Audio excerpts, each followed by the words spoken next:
वंदे मातरम। खबर उत्तराखंड देख रहे हैं आप, मैं हूं आपके साथ काजल ठाकुर। देहरादून से बड़ी खबर आपको बता देते हैं। सीएम धामी ने विधानसभा सदस्य की शपथ ली है। विधानसभा अध्यक्ष रितु खंडूरी ने शपथ दिलाई है। बीजेपी के कई बड़े नेता शपथ के दौरान मौजूद रहे। सीएम ने 55,000 से ज्यादा वोटों से उपचुनाव जीता था। विधानसभा में शपथ ग्रहण समारोह आयोजित किया गया। मुख्यमंत्री पुष्कर सिंह धामी ने विधानसभा सदस्य की शपथ ली। इस दौरान विधानसभा अध्यक्ष रितु खंडूरी ने उनको विधायक के रूप में शपथ दिलाई और इस मौके पर कैबिनेट मंत्री रेखा आर्य, वंशीधर भगत समेत पार्टी के कई विधायक और वरिष्ठ नेता मौजूद रहे। आपको बता दें कि मुख्यमंत्री धामी ने चंपावत उपचुनाव में 55,000 से अधिक मतों के अंतर से रिकॉर्ड जीत हासिल की है। विधानसभा का बजट सत्र मंगलवार 14 जून से शुरू हो रहा है। विधानसभा स्थित स्वर्गीय प्रकाश पंत भवन के सभागार में शपथ ग्रहण समारोह की तैयारियां की गई थी, जिसमें कि मंत्री विधायकों के साथ में अधिकारी और अन्य अतिथि शामिल हुए। तो विधानसभा सदस्य के रूप में मुख्यमंत्री पुष्कर सिंह धामी ने शपथ ली।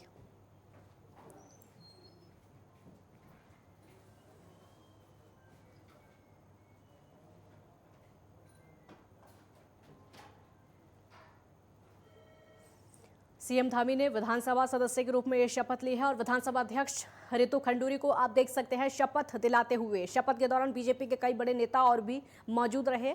उपचुनाव जीता है मुख्यमंत्री पुष्कर सिंह धामी ने। के मामले हैं, चोरी के मामले हैं, बेईमानी के मामले हैं, घोटाले हैं, वो सारे उनका सबका समापन हो रहा है। और आज मोदी जी जिस पारदर्शिता से काम कर रहे हैं उसका परिणाम है कि देश के अंदर 8 सालों में जो एक वातावरण निर्मित हुआ है वो अपने आप में उत्साह का वातावरण है, ऊर्जा का वातावरण है, एक उमंग का वातावरण है। 2014 से पहले देश के अंदर भ्रष्टाचार और घोटालों की बाढ़ थी।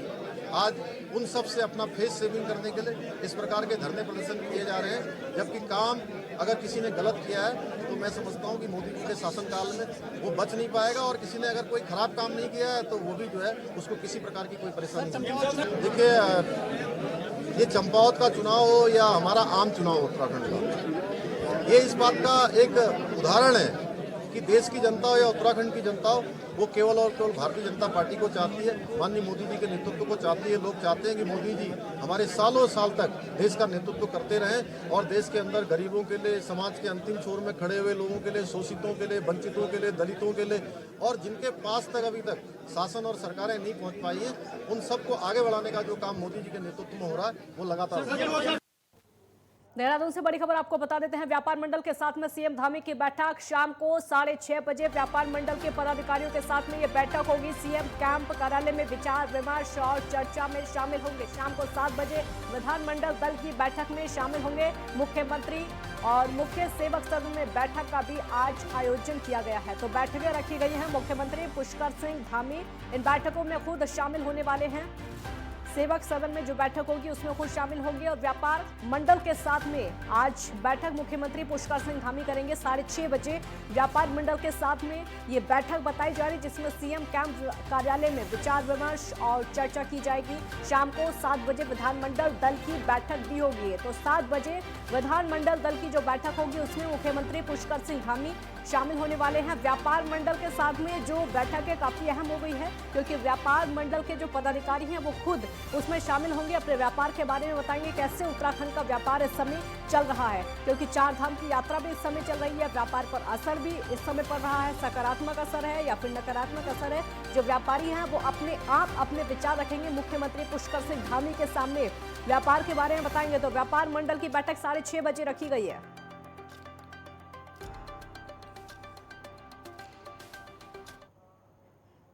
और इसी बीच एक और बड़ी खबर आपको बता देते हैं। उत्तराखंड विधानसभा का बजट सत्र से पहले होगी विधानमंडल दल की बैठक। सत्र से पहले ये विधानमंडल दल की बड़ी बैठक रखी है। बीजेपी कांग्रेस ने सत्र को लेकर रणनीति बनाई है। 14 से 20 जून तक विधानसभा का बजट सत्र होगा। 14 जून को सदन में पेश होगा 2022-23 का बजट को लेकर आज कार्य मंत्रणा समिति की बैठक होगी और बैठक में विचार विमर्श किया जाएगा कि कौन कौन से मुद्दे यहाँ पर उठेंगे। हालांकि पहले ही विपक्ष की तरफ से कहा गया है कि विरोध सत्र के दौरान होगा। कार्य मंत्रणा समिति की बैठक के बाद सर्वदलीय बैठक होगी। सत्र में विधायकों ने अब तक 530 से अधिक प्रश्न भी लगाए हैं। 530 से ज्यादा प्रश्न लगाए जा चुके हैं जिनको बजट सत्र में उठाना है। ये विधायकों की तरफ से उठाए गए हैं, लेकिन विपक्ष के अपने अलग मुद्दे होंगे, चाहे वो प्रश्नकाल के दौरान हो या फिर हंगामे के दौरान हो। हंगामा करने की रणनीति विपक्ष की साफ तौर पर दिखाई दे रही है। आज ये काफी महत्वपूर्ण बैठक।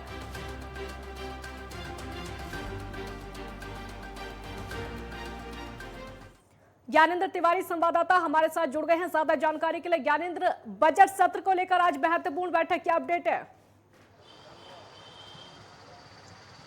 देखिए, कल से बजट सत्र का आयोजन होने वाला है। 14 तारीख से 20 तारीख के बीच बजट सत्र होगा और ऐसे में ठीक उसके एक दिन पहले आज जिस तरीके से कार्य मंत्रणा की जो बैठक है वो होने वाली है। इसके अलावा अगर देखें तो सर्वदलीय बैठक होने वाली है। सबसे पहले सर्वदलीय बैठक होगी शाम 4 बजे और जो विधानसभा अध्यक्ष रितु खंडूरी हैं उनकी अध्यक्षता में बैठक होने वाली है। कई दलों के जो नेता होंगे इस बैठक में मौजूद होंगे और ऐसे में ये बैठक काफ़ी महत्वपूर्ण है बजट के लिहाज से। इसके बाद देखा जाए तो 4:30 बजे सर्वदलीय बैठक के बाद कार्य मंत्रणा की जो बैठक है वो की जाएगी। ये भी जो विधानसभा अध्यक्ष हैं उनकी अध्यक्षता में की जाएगी। और साफ तौर पे देखा जाए तो कार्य मंत्रणा की बैठक में नेता प्रतिपक्ष के अलावा देखा जाए तो सत्ता पक्ष के जो नेता हैं वो मौजूद रहेंगे। और ख़ास तौर पे कल क्या कुछ एजेंडा होने वाला है बजट सत्र के दौरान, पहले दिन की बजट की जो कार्यवाही होगी उसमें कौन कौन से एजेंडे होंगे वो कहीं ना कहीं तय किया जाएगा और उसको लेके आज जो ये बैठक है की जाएगी। साफ तौर पे देखा जाए तो कल से शुरू होने वाला जो बजट सत्र है वो काफ़ी हंगामेदार होने वाले हैं और ऐसे में कई सारे जो विधेयक हैं वो इस बजट सत्र के दौरान पारित होंगे। लेकिन उसके अलावा अगर हम देखें तो गैरसैंण एक ऐसा मुद्दा है। इस बार गैरसैंण में बजट सत्र नहीं कराए जाने को लेके विपक्ष सरकार पे हमलावर है और कल हरीश रावत गैरसैंण में प्रदर्शन करते हुए नजर आएंगे, वहां धरना देते हुए नजर आएंगे। तो ठीक उसके विपरीत सत्र की कार्रवाई शुरू होने से पहले विधानसभा के बाहर जो कांग्रेस का प्रदर्शन है वो देखने को मिल सकता है गैरसैंण के मुद्दे को लेके और सदन के अंदर भी इस मुद्दे को लेके सरकार के जो नेता हैं उनके सामने उनका कहीं ना कहीं आक्रोश देखने को मिल सकता है। तो साफ तौर पे देखा जाए तो एक ऐसा मुद्दा है 530 प्रश्न हैं जो कि विधायकों ने लगाए हैं। 530 प्रश्न हैं तकरीबन जो कि विधायकों की तरफ से लगाए गए हैं। कौन कौन से मुख्य इनमें हो सकते हैं? 530 प्रश्न बताए जा रहे हैं।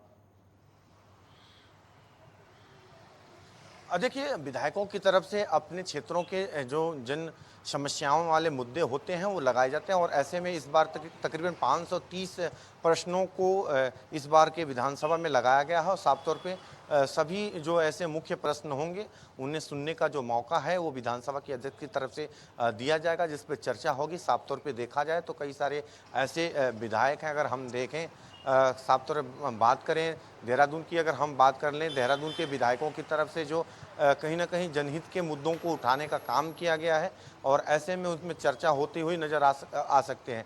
इसके अलावा अगर देखा जाए तो पहाड़ों से कई सारे ऐसे प्रश्न आए हैं। अक्सर हम देखने को मिलते हैं कि पूर्वास के बाद भी जिनको ज़मीनें आवंटित नहीं हुई हैं तो ये ऐसे जो मुद्दे होते हैं जनहित से संबंधित ऐसे मुद्दों को अक्सर जो है विधायक अपने कहीं ना कहीं प्रश्नों के जरिए उठाने का काम करते हैं और ऐसे में इस बार भी इसी प्रकार की जो प्रश्न है वो देखने को मिल सकते हैं। खासतौर पे देखा जाए तो कल के बजट सत्र को लेके जो तैयारियां हैं उसे अंतिम रूप दे दिया गया है।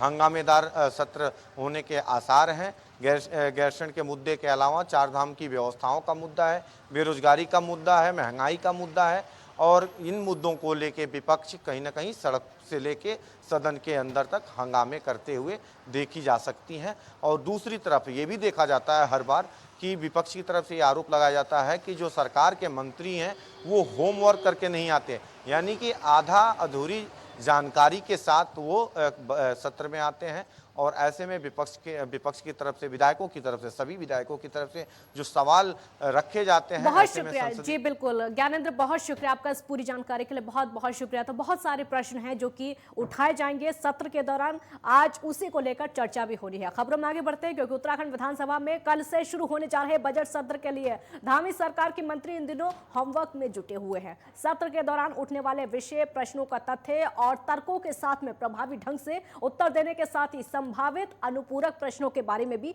अधिकारियों के साथ में मंथन किया जा रहा है। उधर बीजेपी विधानमंडल दल ने आज बैठक बुलाई है जिसमें बजट सत्र के दौरान विपक्ष के हमलों का जवाब देने के मद्देनजर रणनीति तय की जाएगी। और आपको बता दें कि उत्तराखंड 5वीं विधानसभा का यह दूसरा सत्र है। बजट सत्र 14 से 20 जून तक चलेगा और वहीं विपक्ष कई विषय पर सरकार को घेरने का प्रयास करेगा। बजट सत्र कल से आहूत हो रहा है। 14 तारीख से लेके 20 तारीख तक ये बजट सत्र चलने वाला है।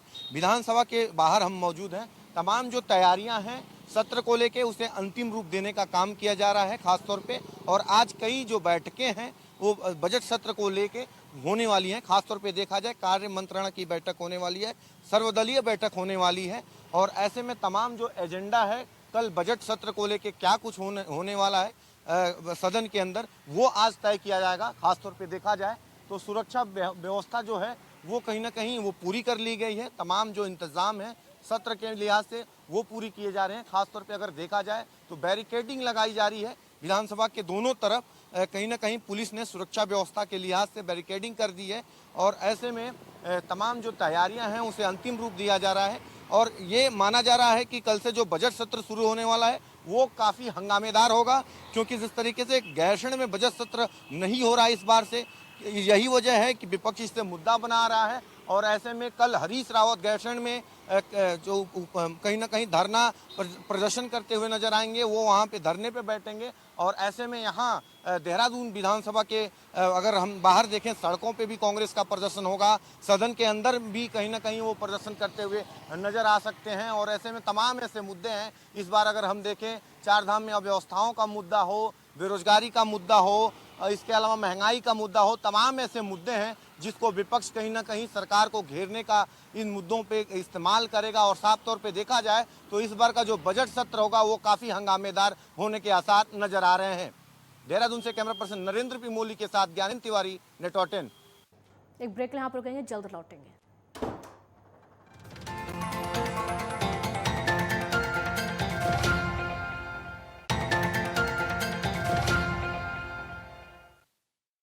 ब्रेक के बाद एक बार फिर स्वागत है आपका। उत्तराखंड में 14 जून से विधानसभा का बजट सत्र शुरू होने जा रहा है। ऐसे में सदन से लेकर सड़कों तक सरकार को घेरने की तैयारी में कांग्रेस ने पूरी तैयारी कर ली है। और आज कांग्रेस विधानमंडल दल की जो बैठक बुलाई गई है जिसमें सत्र के दौरान सरकार को घेरने को लेकर मंथन किया जाएगा। इसको लेकर नेता प्रतिपक्ष यशपाल आर्य ने कहा है कि सरकार को सदन से लेकर सड़कों तक घेरने के लिए सभी तैयारियां की गई हैं। कई सारे ऐसे मुद्दे हैं जिसको कांग्रेस सदन में उठाने का काम करेगी, जिसमें बेरोजगारी, महंगाई, पलायन समेत चार धाम की अव्यवस्थाओं को लेकर कई मुद्दों को लेकर सदन में सरकार को जवाब देने के लिए बाध्य करेगी।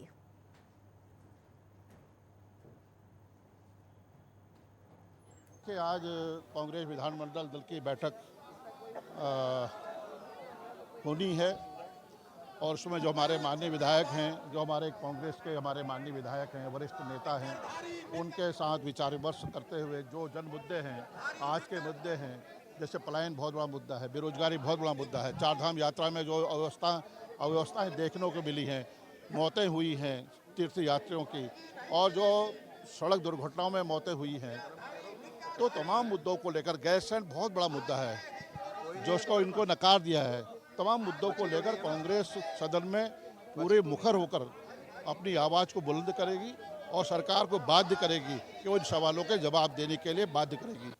इसी बीच बड़ी खबर आपको बता देते हैं, उत्तराखंड के निजी कॉलेज में अब पढ़ाई महंगी होगी। निजी कॉलेज ने समिति के समक्ष लागत बढ़ने का तर्क रखा। फीस निर्धारण समिति ने फीस स्ट्रक्चर पर विचार शुरू किया है और निजी कॉलेज ने पिछले 4 सालों से फीस न बढ़ने का हवाला दिया है। निजी कॉलेज ने औसत 15 तक फीस वृद्धि की मांग की है और उत्तराखंड शुल्क निर्धारण कमेटी ने कॉलेज से मांगा है फीस स्ट्रक्चर का प्रस्ताव। 65 कॉलेज और 2 निजी यूनिवर्सिटी ने अपना फीस स्ट्रक्चर कमेटी को सौंपा है। तो उत्तराखंड के निजी कॉलेज की पढ़ाई अब महंगी होने वाली है।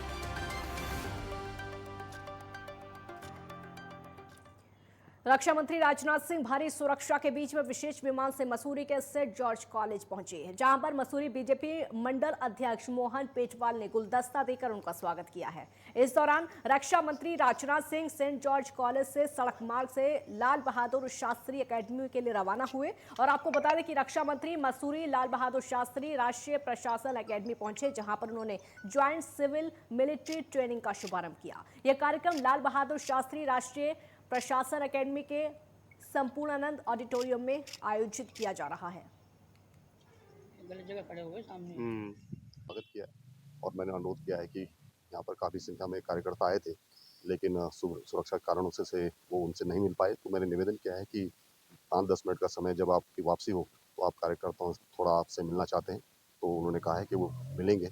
और मसूरी जो छावनी परिषद है वो कैंटोनमेंट एरिया वो डिफेंस में आता है, उससे संबंधित भी एक हमारी मांग रहेगी, जिसका जो है हम मांग पत्र जो है ज्ञापन जो है माननीय मंत्री जी को देंगे यहाँ पर।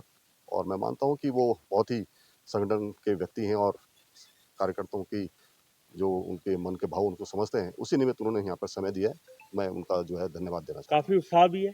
देखिए, कार्यकर्ताओं में उत्साह आपने देखा हो, बड़ी संख्या में यहाँ पे कार्यकर्ता उनसे मिलने आए थे और निश्चित ही जब वो वापसी होगी उनकी तो उस समय भी कार्यकर्ता आएंगे और वो कार्यकर्ताओं से मिलेंगे। नेशनल हेराल्ड मामले में कांग्रेस नेता राहुल गांधी को ईडी के समन के चलते देश भर में कांग्रेस के नेता ईडी दफ्तर के बाहर धरना प्रदर्शन कर रहे हैं। और उसके चलते उत्तराखंड कांग्रेस ने भी कांग्रेस प्रदेश अध्यक्ष करण माहरा के नेतृत्व में देहरादून ईडी दफ्तर के बाहर धरना प्रदर्शन किया है।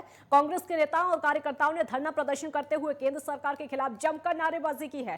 कांग्रेस के प्रदेश अध्यक्ष ने कहा है कि केंद्र सरकार चौथे स्तंभ को दबाने की कोशिश कर रही है। जो भी आरोप राहुल गांधी पर लगे हैं वो पूरी तरह से बेबुनियाद हैं। और वहीं नेता प्रतिपक्ष यशपाल आर्य ने भी केंद्र सरकार पर निशाना साधा।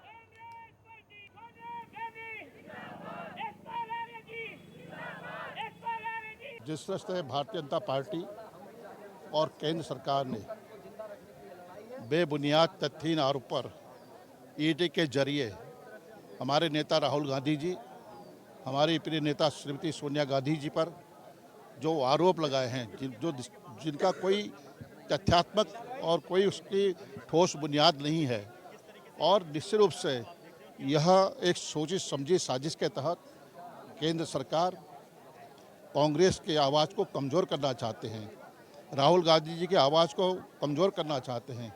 लेकिन कांग्रेस उसका डट कर मुकाबला करेगी। हर कांग्रेस कार्यकर्ता राहुल गांधी जी के, सोनिया जी के साथ है। बीजेपी लगातार सरकारी संस्थाओं का, खासकर ईडी का इस्तेमाल विपक्ष के नेताओं की छवि खराब करने के लिए कर रहा है और उनको डराने के लिए कर रहा है, उनकी आवाज़ को दबाने के लिए कर रहा है। मैं खुश हूँ इस बात को लेकर और मुझे बड़ा हर्ष है, गर्व है इस बात का कि मेरा नेता राहुल गांधी अकेला ऐसा नेता है पूरे देश में जो खुलकर बीजेपी, आरएसएस और नरेंद्र मोदी के खिलाफ आवाज़ उठाता है, उनके हर गलत फैसले का विरोध करता है और उनको बदनाम करने के लिए, उनकी छवि खराब करने के लिए, उनको डराने के लिए, विपक्ष की आवाज़ को दबाने के लिए बीजेपी ईडी का इस्तेमाल कर रही है। आप पिछले कई वर्षों का रिकॉर्ड देख लीजिए, जो नेता बीजेपी के खिलाफ या आरएसएस या नरेंद्र मोदी का विरोध करता है, 15 से 20 दिन के अंदर उसको ईडी का समन जारी हो जाता है और ये लगातार देखा जा रहा है। सोनप्रयाग से 7,850 तीर्थयात्रियों का पहला दल केदारनाथ को रवाना हो चुका है, जबकि रविवार को 9,313 पुरुष, 5,896 महिलाएं और 1,313 नौनिहाल वहां पर पहुंचे। आपको बता दें कि तीर्थयात्रियों ने बाबा केदारनाथ के दर्शन किए। आपको बता दें कि अभी तक 6,53,006 तीर्थयात्री बाबा केदारनाथ के दर्शन कर चुके हैं।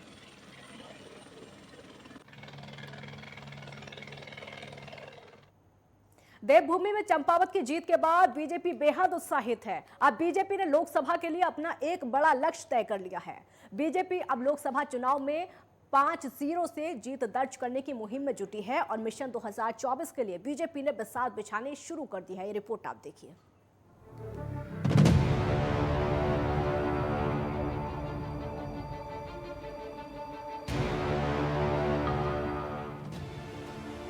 चंपावत में कांग्रेस को करारी हार देने के बाद अब बीजेपी लोकसभा चुनाव में भी कांग्रेस पर एक बड़ा वार करने की तैयारी में है। जी हां, दरअसल चंपावत की ऐतिहासिक प्रचंड जीत के बाद अब बीजेपी ने लोकसभा चुनाव के लिए भी अपना बड़ा टारगेट तय कर लिया है।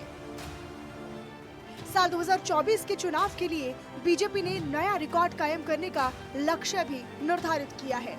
और अब इसी लक्ष्य को पूरा करने के लिए सभी कार्यकर्ताओं ने मैदान में अभी से उतरना शुरू कर दिया है। इसी कड़ी में बूथ सशक्तिकरण अभियान के जरिए जहां एक तरफ कमजोर बूथों को मजबूत करने की मुहिम छेड़ी गई है, तो वहीं दूसरी तरफ केंद्र सरकार और राज्य सरकार की कई योजनाओं का लाभ उठा चुके लाभार्थियों को भी खुद से जोड़ने की कोशिश लगातार हो रही है। और यही वजह है कि पन्ना प्रमुखों के साथ ही बूथ की टीम को अहम जिम्मेदारी भी दी जा रही है। हाल ही में हल्द्वानी में हुई बीजेपी प्रदेश कार्य समिति की बैठक में कार्य समिति के सदस्यों और कार्यकर्ताओं को साफ संदेश भी दे दिया गया है कि साल 2024 के चुनाव में इस बार नया रिकॉर्ड कायम करना है और एक ऐतिहासिक मार्जिन के साथ उत्तराखंड की 5 लोकसभा सीटों में जीत दर्ज करनी है।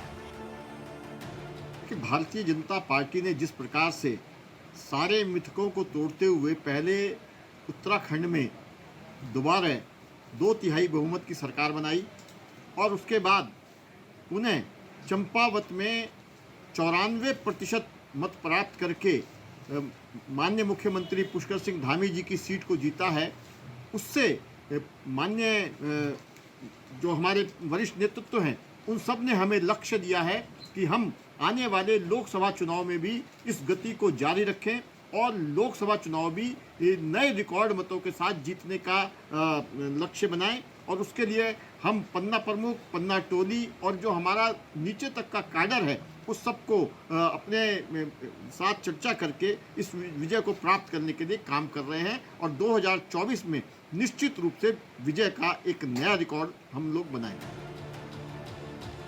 जहां एक ओर बीजेपी बूथ स्तर पर 2024 की तैयारियों में जुटी हुई है, तो वहीं दूसरी ओर कांग्रेस केवल बयानबाजी तक ही सिमटी हुई है।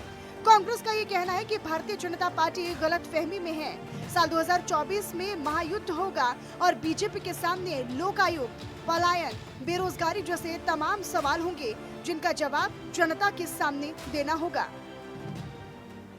देखिए, भारतीय जनता पार्टी बहुत बड़ी गलतफहमी में है। चंपावत का चुनाव एक अलग परिदृश्य में लड़ा गया। चंपावत का सिनेरियो बिल्कुल अलग था। चंपावत में सत्ता पक्ष चुनाव लड़ रहा था, सरकार चुनाव लड़ रही थी, भाजपा का संगठन आपने देखा होगा कहीं नहीं दिख रहा था। लेकिन 2024 में महायुद्ध होगा और जब वो 2024 के चुनाव में जाएंगे तमाम सवालों का जवाब देना होगा। सबसे पहली बात तो भाजपा को इस बात का जवाब देना होगा कि 100 दिन में लोकायुक्त की बात करते थे, कहाँ तुम्हारा लोकायुक्त गया। एक तरफ प्रचंड जीत से बीजेपी उत्साहित है, तो दूसरी ओर करारी शिकस्त के बाद कांग्रेस भी पलटवार करने की पूरी तैयारी कर रही है। देवभूमि उत्तराखंड में जीत के बाद जहां बीजेपी एक और नया इतिहास रचने की कवायद में जुटी हुई है, तो वहीं कांग्रेसी खेमा भी हार से सबक लेकर लोकसभा चुनाव में कड़ी टक्कर देने की तैयारी में है। देहरादून से नेटवर्क 10 के लिए ज्ञानेंद्र तिवारी की रिपोर्ट।